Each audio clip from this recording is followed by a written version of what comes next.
আজ শিব চতুর্দশী। ভগবান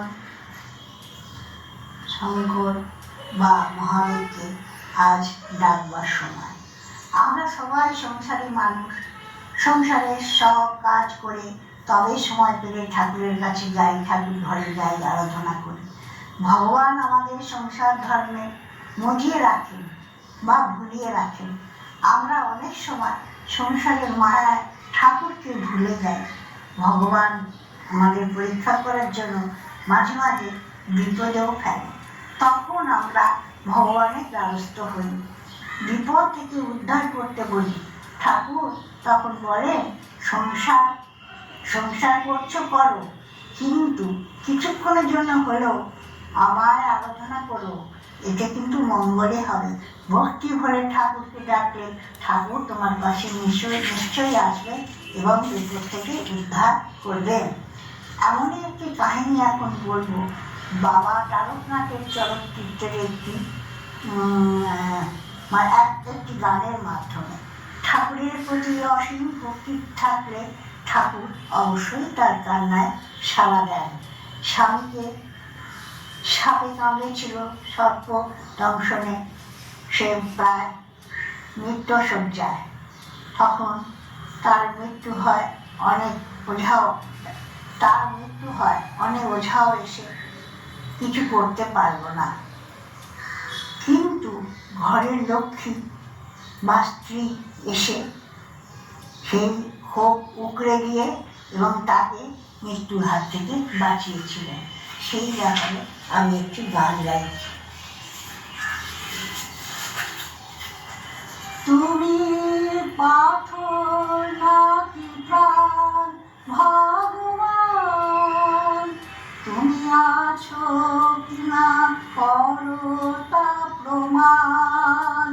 আজ তোমার পরীক্ষা ভগবান, তুমি প্রভু করলে দয়া, স্বামী পিয়া হলাকে লাজ বাঁচাতে সারা দিলে, দ্রৌপদীর কাতর ডাকে।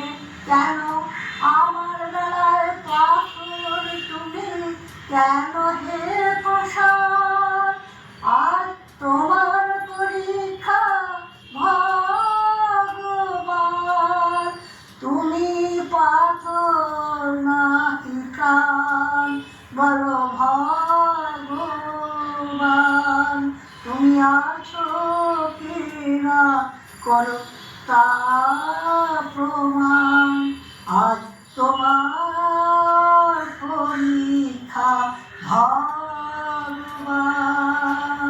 দেখি তুমি যেত নাকি হারো, আমার মাথা সিঁদুর তুমি কেমন মুছতে পারো। ভাঙো আমার হাতের শাখা, সাহস তোমার দেখি, বেহুলাকে বল দিয়েছ, ভুলে গেছ সে কি? দেখতে যে চাই আমার বেলায়, কি করো বিধান। আজ তোমার পরীক্ষা ভগবান, তুমি পাথর নাকি প্রাণ ভগবান, তুমি আছো কিনা করো তা প্রমাণ। আজ তোমার পরীক্ষা ভগবান, আজ তোমার পরীক্ষা ভগবান, আজ তোমার পরীক্ষা ভগবান।